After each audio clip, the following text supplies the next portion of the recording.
A team meeting. This meeting is being recorded. Let me record that video. Sweet. How's everybody today? Look, such an exciting. Yeah. So Ron asked us to see if anybody's doing. Those of you in the internet world, how are you doing today? See, they're much louder than you all were. Let's try it again. How's everybody doing today? Yay! Welcome to team meeting July 13th. I have Miss Rachel Lusk helping me today. Oh, hello. Sorry. I didn't know what else you were going to say. That's all. Oh, someone fantastic and so great. Cool. Look at that. They're doing awesome all around the world. Okay, cool. We got lots to get through today, lots of fun stuff. But first of all, know who you're calling before you call so you don't get sued. And we've had a lot of questions on this on the do not call list. If you go to the Facebook page and you search do not call, the username and password will populate from this being asked multiple times. And then if you don't have it, again, we can send it to you as well. And it's not about the little fee. It says there, like you can be fined. I think it says like $1,500. There are attorneys looking for class action lawsuits. They want to go after big companies. So don't call people if you're not supposed to. Cool. Our mission is to build careers worth having, businesses worth owning, lives worth living, experiences worth giving, and legacies worth leaving. That's our mission. We have an MVVBP, which you see down the bottom here. What's our vision? To be the real estate company of choice for agents and their customers. Oh, what's our value system? God, family, and then business. If it's in the wrong order, it won't work. You got to do it the right way. Beliefs. How many of you have seen these down the wall upstairs? Every day, memorize a different one. This is how we look at treating each other and other clients and other agents. Yep. And this year it actually changed. We added E for equity. So it's the Y4C2 T's. T's. You got to put the E in there. Yeah. And our perspective. We're not a real estate company. We are a technology company that provides the real estate platform that our agents, buyers, and sellers prefer. Okay. So a little story on that. Like 4 years ago is when Gary Keller made the announcement that we're not a real estate company, we're a technology company. I was at another company and I tried to make fun of that. I'm like, look, they're a technology company. Look where we are now. Look where you are now. Yeah. So he was ahead of things. We're ahead of other companies. I don't think they'll ever be able to catch up because we've got such a jump with the things we're doing. Yeah, we've been working on it so long. And what's unique about Keller Williams is we transmit our data and we close our books every month. So we've been able to collect that data since the beginning of Keller Williams that a lot of companies have not started. So using that, whenever we've created that, we've had all this backup data that we can use moving forward. So you all are in the right place. All right, here's our calendar for the month. What's going on today? How many of you, I know we had several out at the book club. We're starting to do a book club at the coffee shop, at the Mugshots coffee truck every Tuesday. So if you're wanting to join in on that, what time is it? 8:15? 8:15. So they're starting to do that out there. We have a blood drive today. Hashtag bet on red. Lots of training this week. Lots of Ignite stuff going on. You don't like that? Oh, cool. Freaks me out a little bit. Let's see what else we got on here. And the book club they're covering is the book of the month, right? Yeah. So Atomic Habits. Atomic Habits, which will be up here in a second too. But Ignite, I wish I would have had something like this like 10 years ago, because this helps everybody know from the beginning. And in fact, a lot of older agents are taking this too, aren't they? And so Ignite is different. So now it's Ignite 2.0. So previously it would last a month long for this. And now it's 2 different groups. So we have Spark and Elementals, and it's 2 weeks long. So Nicole's really worked hard at implementing that new Ignite system. And so if you haven't tried it, I definitely recommend checking it out. And what's funny, in the chat, Rachel Lusk said Ignite is awesome, but you're here. So Nicole signed in as her. Jim has something. And we have a slide for it. Yep. Yeah, that's a very cool. And that's what I love too, how we help each other out here. Cool. Okay, next slide. Yeah, so to talk about it. There it is. So I've been meeting with a lot of agents, and one of the biggest things we've discovered is we don't have a lot of individual agent focused training. We have a lot of how to build a team, how to run your mega team, but not individual agents. So tomorrow here in the training center from 11 to 12:30, we're doing our second individual agent mastermind panel. We have our 5 awesome panelists, and the topics we're covering are coaching clients around inspections, finding your clients' motivation, and understanding the new build process. And for those of you that don't know, Ashley Jones, her husband is a builder. Phil Reed is going through a building of his own, and Stacey Ulmer Hicks actually works with a builder. So we'll have a lot of the new build insight. So if you have this on your calendar, make sure you come 11 to 12:30 tomorrow. And this is open to any agent anywhere. So if you know of somebody from another company that would benefit from this, please invite them, bring them. Steal this screenshot off of Facebook because we've put it there. Invite everybody you can. This is so important for people to know this stuff. Yeah, we're so excited about it. Yeah. Hey, the next one, new agents. This is our new agents for this month. Congratulations, Christian Martin, Jackie McMahon. Did I see her here? I did, way back there. Gage Brown, Scarlett Waddell. I thought, how do I say your last name? Waddell. I'll get that right. Tim Garrity, Amber Kokenauer, Stephanie Talley. Did I see Stephanie? I didn't see Stephanie. Okay. Caden Potter, Shane Knups, Haley Frazier, Jacob Smith, Derek Alexander. Anybody else here that I missed? Anybody in Zoom land? They're not talking very loud. Gang, okay, we're going to talk about this later, about how many agents we're joining each month. We're at a milestone, and we're going to talk about that later. So that's a little tease for you. How is the market? Market is getting stronger on number of listings every time. Look at this gap again. That's SOMO. This is our local MLS. 328 new listings as of Monday, 225 contracts. This gap is getting bigger. And I'm hearing the words price change more often, or homes are not selling. I had one this weekend in Parkcrest. I made an offer. I don't think there were any other offers on it. Wow. So That's weird. I know. And that's weird to say. That's And my weird. first thought was, did we go too high? Yeah. But so it's slowly changing. Yes, there are still buyers fighting over houses, but it's slowly changing. You'll see on the next couple slides. How are we also. doing in the East? I think a lot of you don't know, we have a lot of agents out in the East. So Mountain Grove, Ava, Lebanon area, and Mike actually pulls these numbers for them as well. And even north too. So you see our east numbers and our north. And here's what I'd suggest. If you get a lead somewhere in those areas, you're going to kill yourself driving 2 hours to show a house and back, and then get an inspector who you don't know. Do a referral to one of these agents, because that will help you. It'll leverage your time. They'll know the people around there to work with. So it's a win-win because we have people everywhere. And it may only be an hour away, but that market is completely different than our market here. Yeah. When we talk about lead generation, a big form of lead generation for agents here in the Springfield area is open houses. Out in the Kabul area, that's unheard of. And so just figuring out how the market is different in each area. And the hardest thing is the inspectors, appraisers. If you don't know people there, it's hard. Like I had one in Lake of the Ozarks a couple of years ago, and the inspector I found, actually it was on a property of Amy's. There was one she was selling. I had the buyer who's also an agent here now, but we just didn't know the inspectors like we do around here. Okay, so here's this. This is the info I've been pulling for the last, I'm a geek. I've kept track of the numbers for the last number of years. This year, and so every Monday I'm pulling how many active listings we have in GSBR. We're at 783. We've gone up 63 from last week. Our low for the year was April 12th, 504. But again, average, ignore last year because I wasn't actually pulling this stat correctly last year. But before that, 2,000, 2,000, 2,400, 3,000, 3,400. Those of you who've been on the market only a few months or a year or two, I think in the next couple of years, you'll see a change where it was normal to have a house on the market more than a month. And you're going to have different strategies on how you talk with those sellers. So that's going to be coming, not immediately, but down the road it will be. Yeah. That's so interesting to see. And Mike's been tracking this, especially when we were in the pandemic and at home, he's been tracking all this. And if you don't know Mike has paper copies of everything. So you can even ask him when he was at another brokerage of all of his records and he could pull it out and show you. So honestly, that's where this is from. This is team meeting notes from my other company back. I always kept 5 years of records, so I had the stats. So because there's no way to go back in time and pull active listings for a certain day, but I had it. So we're just transferring it over to this. So we've got it forever. Awesome. I'm a geek, I know. Booking it. July's book, Atomic Habits. Have you read this? I have. You have? Yeah. What's your favorite thing about it? So the best thing about the Atomic Habits, it comes from doing small things consistently over the time to build one bigger habit. So I read this probably about 3 or 4 years ago, and I'm wanting to reread it as soon as Nicole brings me her fabulous copy. But she's also put it up in the chat for you to get on Amazon. But it's a really neat book if you're wanting to get more intentional on what you're doing to build those larger habits over time.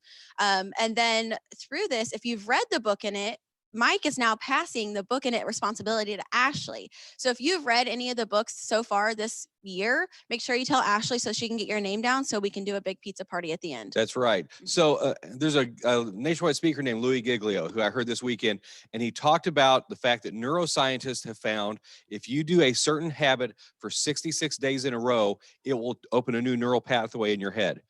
We thought that was on the one thing with the 66-day challenge. We've got a thing called the 66-day challenge already, but it is there. If you will focus on something for 66 days, it will change the way you do it. That's what Atomic Habits is talking about too, I think. And if you go to the One Thing book, if you go online to the website, you can actually download a PDF version of tracking your 66-day challenge. So I know we did that for the longest time, or at the beginning, I guess, when we all moved into one office. So if you do a 66-day challenge, do it with a group and hold each other accountable, because we all did that as a leadership team when we were upstairs, crammed into Adam's little office.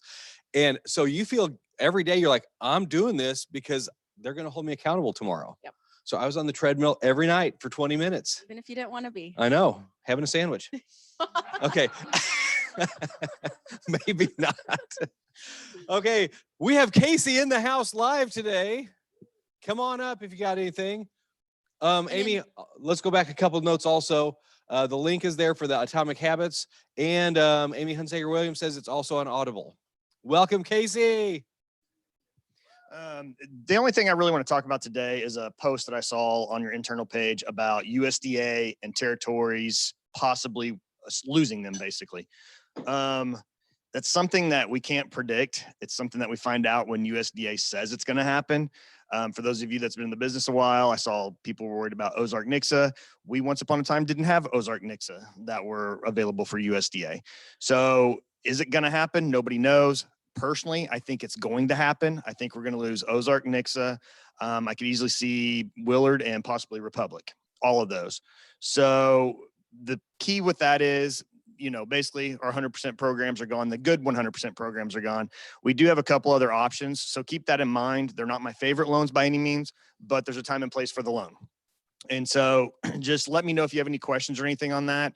It's not a big reason to panic because, believe it or not, people stayed in business when there was no USDA available in Ozark Nixa.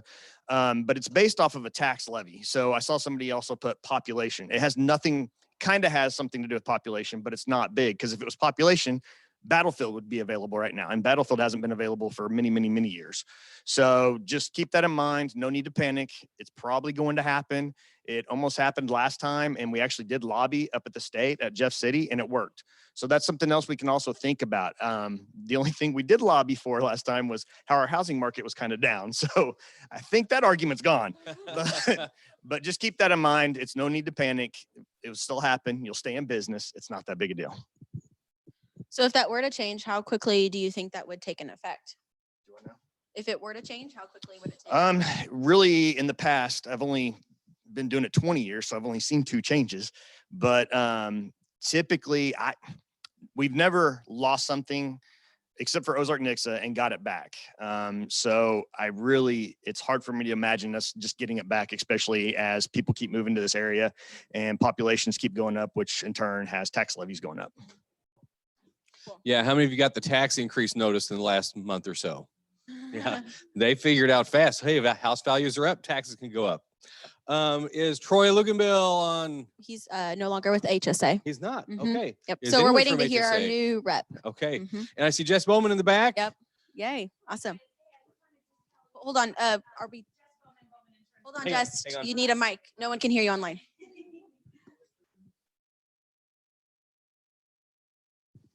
Hi guys, Jess Bowman, Bowman Insurance Group. I have a bunch of cards up in the tech room, and just to give you guys an idea of how we can help your clients since we're independent, in the past 3 or 4 days, I've quoted a new construction home and a house built in 1900, and both of them were coming in under $800 a year. So just to let you guys know the benefits of having your clients go to an independent agent, we can normally get them awesome rates. So. Or flood insurance. And amazing flood insurance too. Yes. Agreed. Also, one cool thing, the next ALC meeting, we're going to have an interesting piece of technology we're trying out. So we won't have to be running microphones everywhere. So if you want to see that, it's going to be kind of cool, but it will be fun. I see some ALC members like, oh, what is this going to be? Just enough tease. Okay, our mission moment. Okay, so every week we have a focus on a culture winner. So Lindy Bunch was it last week, and she was so wrong. You want to announce who you chose, or do you want me to read what you emailed? Okay. No, she's reading it. Cool. Okay, All so right. this week's culture winner, I wonder who it could be. I wonder. Is Mike Brown. So this is what Lindy said as to why Mike is deserving. Hi, Mike. I would like to nominate you for the Culture Award. Hopefully it's not too awkward to read out loud and present to yourself. So I'm not going to here I am. So since you have joined KW, you have been such a leader in displaying our culture. From your dad jokes to your red shoes, you are always a great example for our market center. Not only do you show up when all eyes are on KW, you do what is right when no one is looking. Thanks for being a great leader and a great example of KW culture. Thank you, Lindy. Thank you. Congratulations, Mike. Thanks. So well deserved. All right, so Speedy and I are going to have some fun this week, except for Wednesday, because that's my anniversary. So Speedy's not going on that. I can only imagine. No Yeah. pictures of Speedy at the anniversary. Can only imagine where Speedy's going to go this Speedy's week. going to have some crazy fun. Broker moment. All right. Hey, Jim, did they change something at the state? And we got a slide of it too if you wanted to show.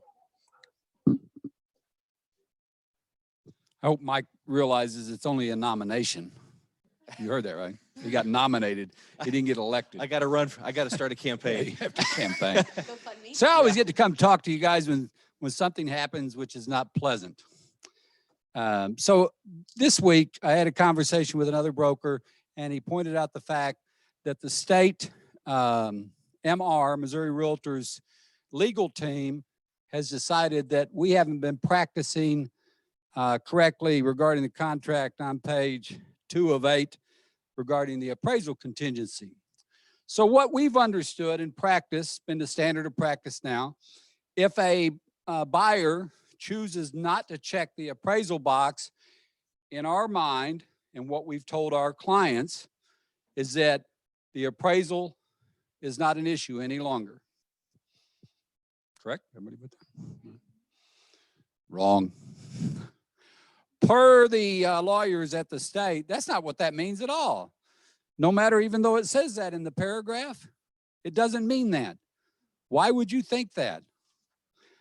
That box is only there because somebody might want to get an independent appraisal. What the hell?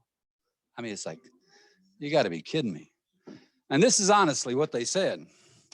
So I'm telling you this because now when that box is not checked and you think you're flying free, not so, because what they're saying is no. The loan contingency contains a requirement for an appraisal, and so it's always going to be there if there's a loan contingency on a conventional loan. Now, do you understand their reasoning? I mean, it's not what we've been doing. It's not what we've taught. It's not what we've trained. And we have contracts right now ourselves, the bowling team, that have no appraisal contingency where we think we're flying free.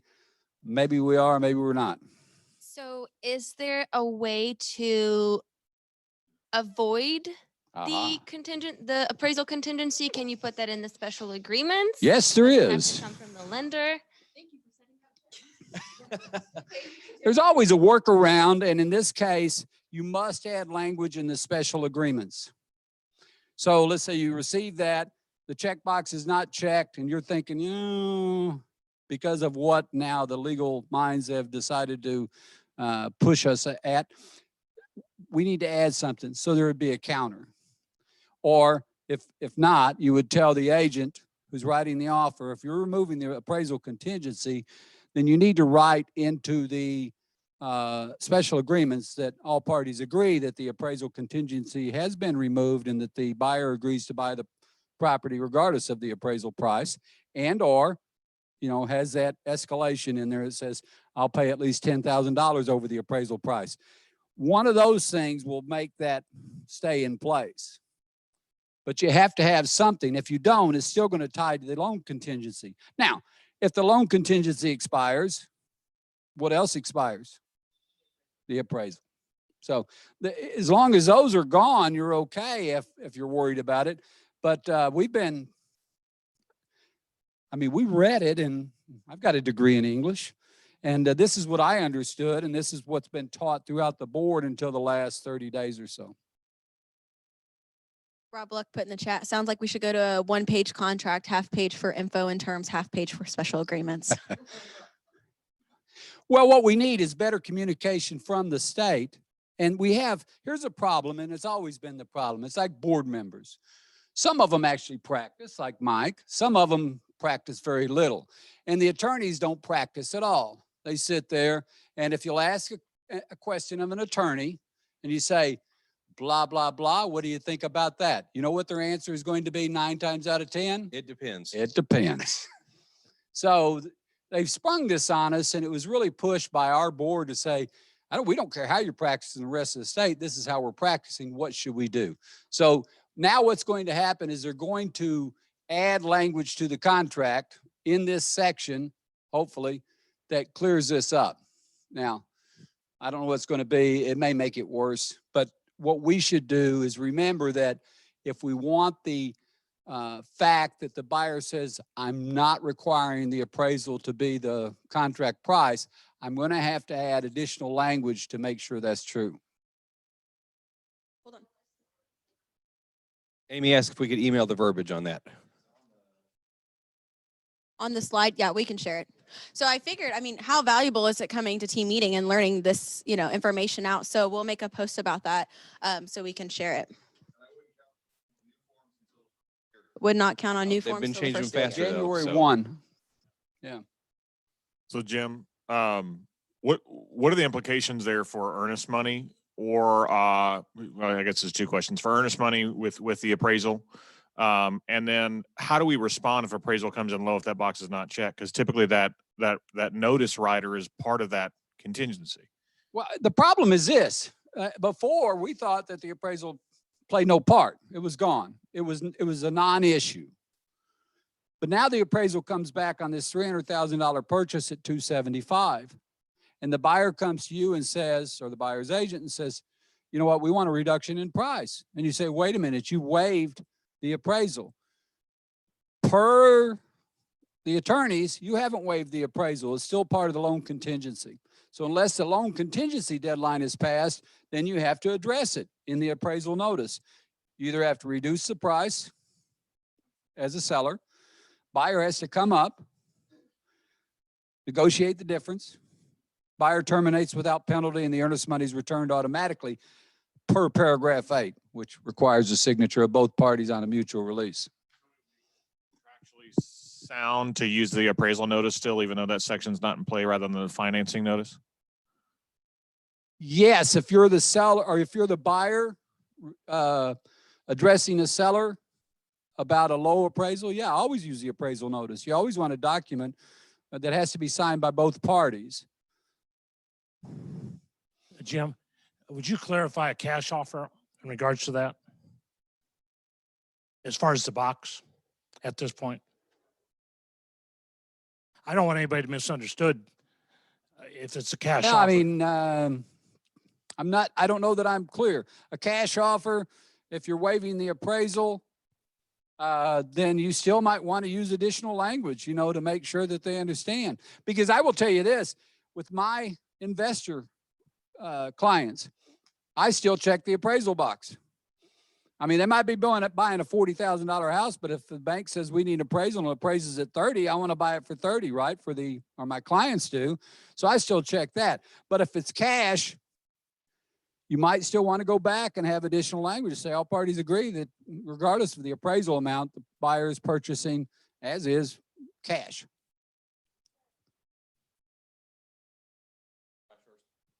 Is this on the new contract, the newer updated one with the?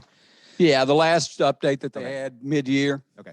It's the same thing. That part didn't change. They just added the love letter stuff and some other things Yeah, the in there. contingencies. Yeah, I mean, nothing's changed there. And look, as soon as I got this information, I reread it. I still don't agree. I read it again this morning. I still don't agree. But the attorneys drive this. And so if they say this, then this is what's happening.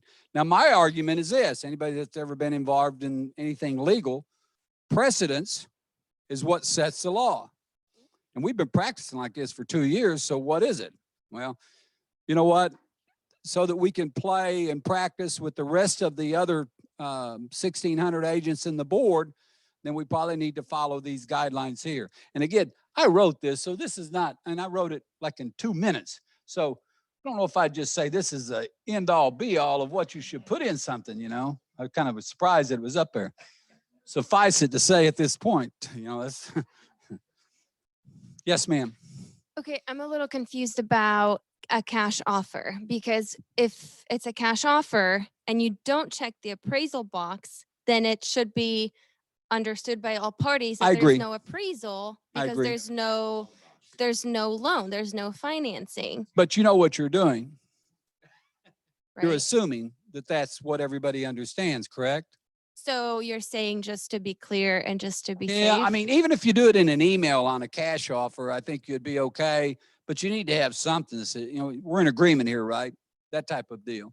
I Okay. mean, I don't like that, but the assumed deal is pretty clear. You know what that means, right? And what happens if that is originally not dependent on financing and then they switch it to financing? Yeah, and they've Would done that change? sometime on cash offers too. And it might say, you know, it's not contingent on financing, but we may get a loan. And then all of a sudden, appraiser or a lender steps in and goes, you know what? We're not going to loan on this unless. So I think you need to be clear. This thing worries me. I tell you why it worries me, and we can do this because the meeting goes out to the world. How many buyers have purchased properties where they've waived the appraisal, where we thought it was waived completely, and they paid $30,000 over appraised value, and we told them they had to? Not me, but some of you did. Now, I worry about that from a liability standpoint. So going forward, I would practice like this. If you need some guidance, just call Don or I or Mike, and you know, we can give you some just general language that we think will protect that. Yes, sir. I'm just thinking it's probably more important when you've got the listing to clarify that, because if the box isn't checked and all of a sudden, you know, a week before closing, they say, hey, you know, we got an appraisal and appraisal says this. And because of what the attorneys are saying here, you didn't qualify it, you're going to be more, you know. Right. And the attorneys, it doesn't matter what you say, the attorneys are going to do whatever they want to. We have one currently in the company. It was a high-end property. And then 5 days before closing, the buyer sends an email, buyer's agent sends an email and says, it appraised $200,000 under this contract price. And so they brought it to me and I said, well, you know, that's fine, except we haven't seen a copy of the appraisal, and the appraisal contingency deadline is passed. And guess what? The loan contingency deadline is passed. So what does the buyer have to do at this point per the language of the contract? Have all funds available to close. Now, of course, the attorney at Lowther Johnson named Craig Lowther says, no, that's not correct. But, you know, he and I don't always agree on things. Okay. So what I love is the fact that some agents are not going to know this info till months down the road, because of how we try and inform everybody and how our brokers are ahead of everything. That's one thing I love about especially our team meetings. You know this info ahead of time, and sometimes you have to do education with other agents. So use that as a recruiting way to say, hey, if you had been here, you would have known this already. Or if you're at team meeting, you would have known this. Exactly. Updates from GSBR. Night at the ballpark. They ordered another 100 tickets because we sold out the first 400 already. Keller Williams, we already have 113 of them. No, we had 125 when I Oh. picked them up, and then we had people calling in to get more. So if you want to go, $9, they have 73 tickets left. I called today and checked. You have to go straight through the board to get them, but you get $9 ticket. We're all in the same section, and you get a cool hat. But not this hat. This was last year's hat. It may look like this one. That's the red right. one. Not the Shaker 5 anniversary hat. Not the Nacho hat? Nacho in a bowl hat. But you get this hat. These are all in my office. Can you believe that? So Yes, yes, we all can. So $9 ticket, as many people as you want. You got to call the board directly and go by and pick them up. Yes, Candy, you may have to yell. Yes. Yes. It's $9 per ticket. And these seats that are now available are up above the 123 we already ordered. So we'll all be together. But it's August 5th. We want to have a lot of people there. And when It is. It's Thursday. free batting practice. Oh, it is the first however many, and then it's also buck a brat, so dollar brats. too. Dollar brats. Don't ask Rachel how they cook the brats. She No, used you to work don't at the wanna know. stadium. But to get the free shirt or the free shirt, the giveaway, it's the first 2,000 fans. So if gates open at 6:05, you probably need to be in line by 5:30, just so you know on that. If not sooner. People Yeah. are, yeah. And go to the gate local- 4. That's usually got more stuff. Not that I go and get this the stuff a lot. But and Liliana, question? So did you order it through the Google form we created? Then Ashley should have been contacting you to let you know your tickets are here. Those of you she- online, if the question was, if you order tickets through us already, we should have them here. Yeah, after we cut it off, then we recommended everybody just go to the board to get theirs. So if you're going to purchase them now, I would just ask if you could sit near Keller Williams are because they grouped us all together. However, I don't know since we added the additional 100 where those fall. But They're we'll right all- behind us. They're literally right behind. Right okay, behind us. cool. So still Cool. same section. So yeah, we want to get another 73 people. We want to have mostly Keller Williams because again, #BetOnRed. Yeah, within 24 hours, we had already only had 25 tickets left, according Yeah. to the board of the 400 we purchased. So then the awards and events committee voted to add 100 more. Yep. So 73 left. Let's get as many of those as we can for friends, family, us, prospects, all that kind of stuff. Yeah. All right. This is coming up too. This is pretty cool. Paulina, do you want to come up here and give us a hype about the rookie survival?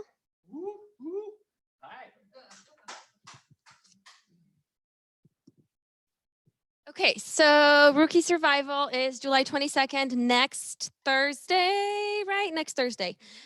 It is hosted by YPN, which is the Young Professionals Network committee over at the board, and it is meant for newer agents to kind of help them how to survive your first year in real estate. So we're going to have 2 different panels. The first panel is going to have Blake Cook. He's going to talk about finances, profit first, stuff like that. Then we're going to have Christina Ferrante, who's an amazing lender with Flat Branch. She's going to go over some financing stuff. And then our third one is, I can't remember, brain fart, John DeWitt, who's an inspector. So he's going to go over some inspection stuff, inspection terms, stuff like that. And then our second panel is going to be past rookie. So since I was the rookie for last year, I'll be on there. Andy Trustle's going to be on there.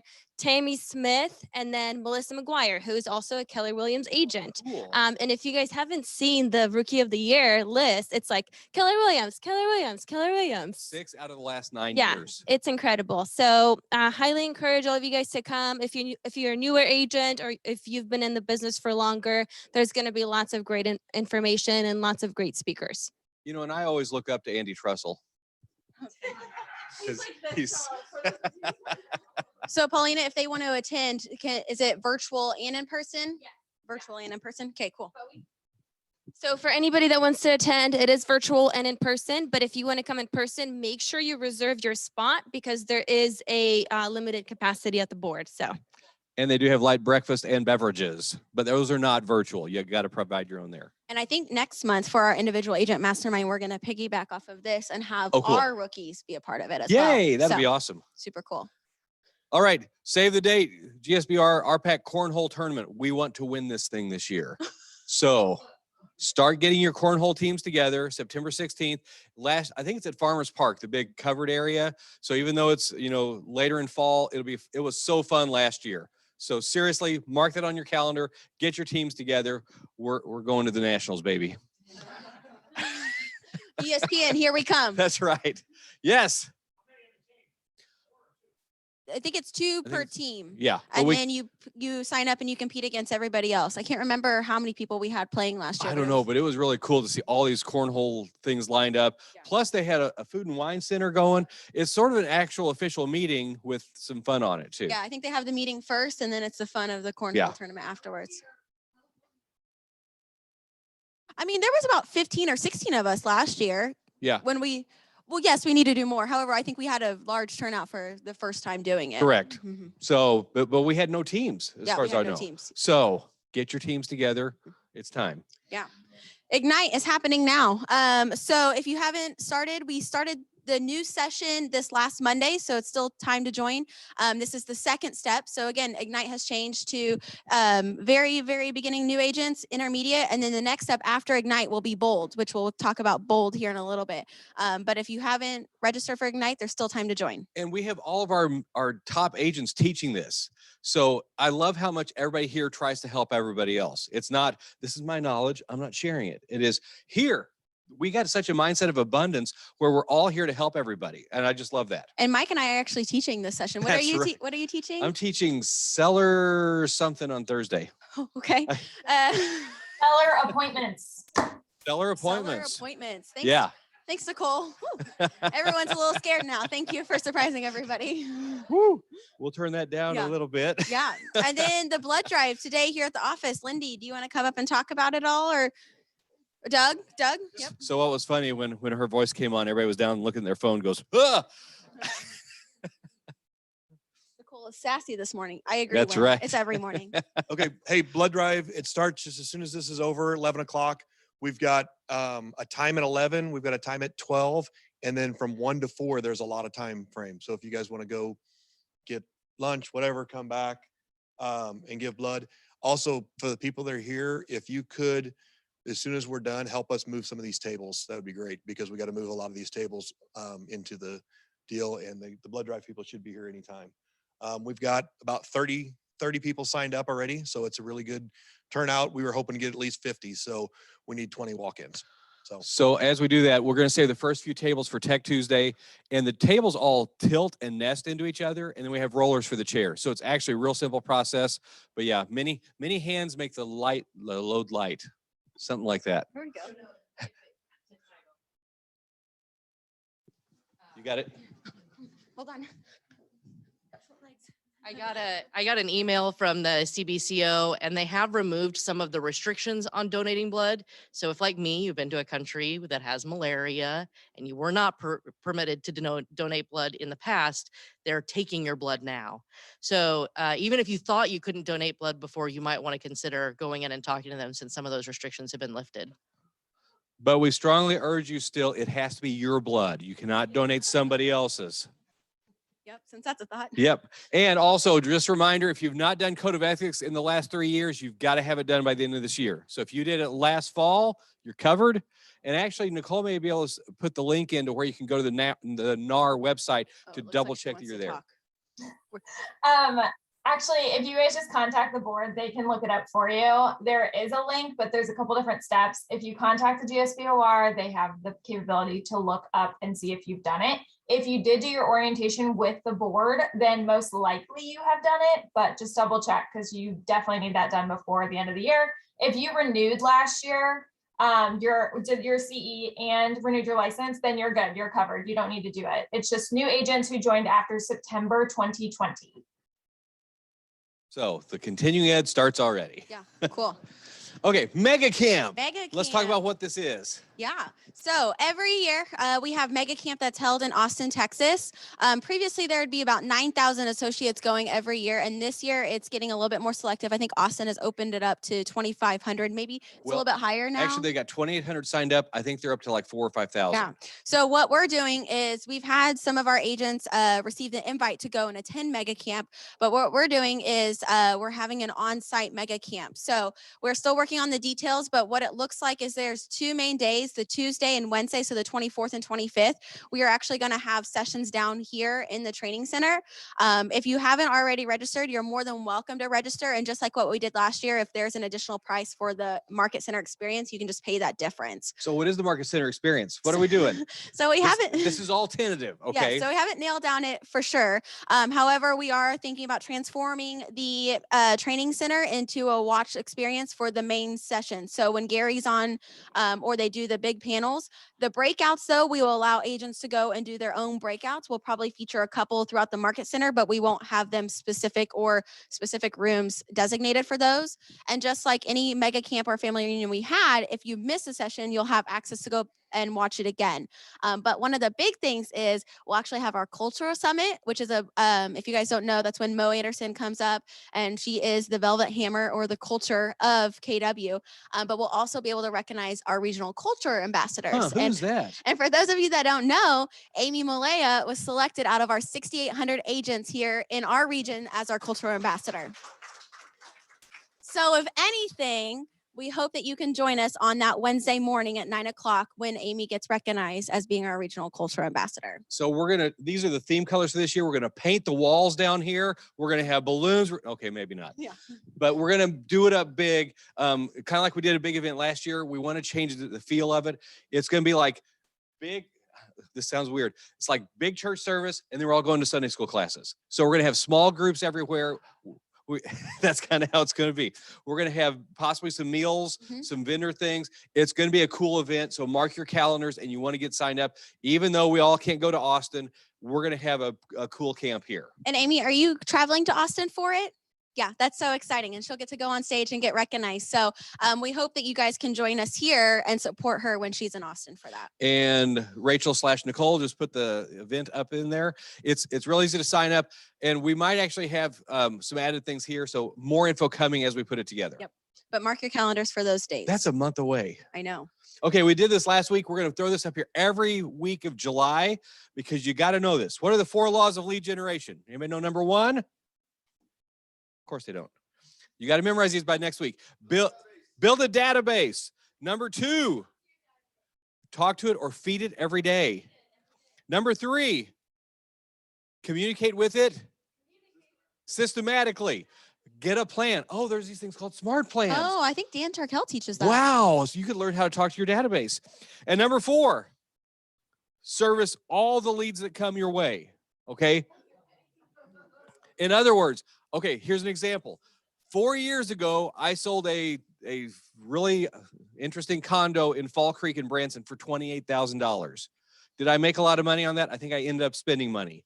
But that person the next year bought 3.3 million from me. If you will take care of people when they're small is large is small done well. If you take care of something on a small thing, I just sold a lot in Power Site, Missouri, double-sided it, $5,500. Okay. I think our net was $7.50 by the time we got everything done. Before the transaction coordinator fees. Exactly.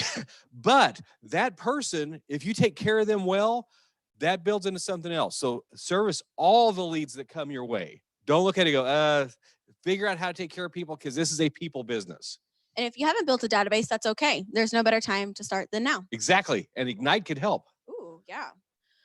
Okay, so July social media content calendar. For those of you wondering what you should do as far as social media, there's actually a whole content calendar on outfront.kw.com that you can use and R&D, which is rip off and duplicate and make your own for this month of July. And these are all, we're scrolling through a lot of the stuff that's available to you from Keller Williams International. It's all through either Command or Connect. And so it's all there. So this week's focus, we kind of went through Mega Camp already. What are the deets? We already did the deets on that. So Bold on hold. So we had announced that we were going to bring Bold to the Market Center here in August. What they had called it was Bold Local. So from our understanding, it was going to be, we would host it locally here in the Market Center, but the presenter would be digitally. That unfortunately wasn't the case. So we are deciding to hold off and wait until we can get Bold live. And they're starting that in October. So we've put our name in the hat to hopefully receive Bold here, just like we've done previously for Bold. If that's not the case, then we'll probably get it in January. So we're putting it on hold until we get a speaker that can fly in and be in person for us. And if you're new, BOLD stands for Business Objective, a life by design. And this will help you learn how to run things. The biggest thing I learned out of that was what's called the DTD2. And that changed my life and how I touch base with people back to the lead generation stuff. If you don't know what DTD2 is, it's not the robot from Star Wars. But we'll talk about that later. In fact, we need to start throwing that up again, the DTD2 list. We'll start doing that. All right, what else we got? Because we went long talking about all the listings by the stuff. book. So this is a new class that KWRI is coming out with, and Nicole's going to put the link in the chat, and you can go to the KW Connect live stream calendar. But this is from a training coming directly from Austin. So focusing on listings, one of the big L's in the MREA, they are putting a huge emphasis in the whole month of July. This has been a big push for leadership to talk about listings moving forward. Listings. That's where everything comes from. And then 400 agents in Springfield. Okay, We are actually, as of right now, we're at that point. We have not -1. minus We need one more. or 399. Yep. Our goal Sorry. was 400 by the end of the year. Mhm. And we're already almost there. So by the end of the month, we may go over that, but we know as the year goes on, we lose a couple people. So we're trying to push farther, but we're going to celebrate. Yes. So if we net, which means we retain 7 agents that we've brought on and kept for this month, then next month we're going to have a huge 400 party that we're also going to tie in with the grand opening of the Market Center. So that will be an event that you can invite your clients to come through and actually see the new Market Center because we haven't been able to have that yet. So more details to come on to that soon. We're so excited on this, and it's going to be a big party. You know, if you haven't been to a Keller Williams party yet, you need to come to one. Yeah. But it's going to be other agents are welcome. This is always, we're always thinking more growth, more growth. So if this is something that you've had somebody that says, what's so different about where you all are? Come see us at a party. Yep. It's what I call an entry level event. It's where it's comfortable. It's not like a recruiting appointment, and they get to see our culture going. So today's guest, what does this mean? Today's guest, there it goes. It's slow up there. We're going to start, hopefully in the next few weeks, bringing in a guest speaker, either live or Zoom, about once a month. And we're talking big nationwide people. So we decided that last week that that's probably something some of our larger groups are needing. And so we're going to work on that. Nobody yet, but we're going to get the plan going to where we can bring in, like we've had Jason Abrams here before. We've had Jason Abrams twice in our Market Twice? Center before he stepped up as VP at Industry. Wasn't Nick Baldwin here once? Nick Baldwin, Brinley Tucker, the list goes on. So we're So we're going to get very active, Aaron Kaufman. especially since Allegiant starting in November is going to be doing direct flights to Austin. So we think we can start bringing people in. Yeah. I know we're getting the sign. It's time. Okay. We're almost there. We have lots of information today. All right, here's the quote of the day. There's a difference between interest and commitment. When you're interested in something, you do it only when it's convenient. When you're committed to something, you accept no excuses, only results. So it's great to have interest, but we want everybody committed to yourself and to everything else. Lots of info today. Thanks for being here with us. Tech Tuesday with Dan. Yep, that'll be up here on the front, and we'll start working on the back side. Okay. Thank you, guys. Oh, there's one people coming in.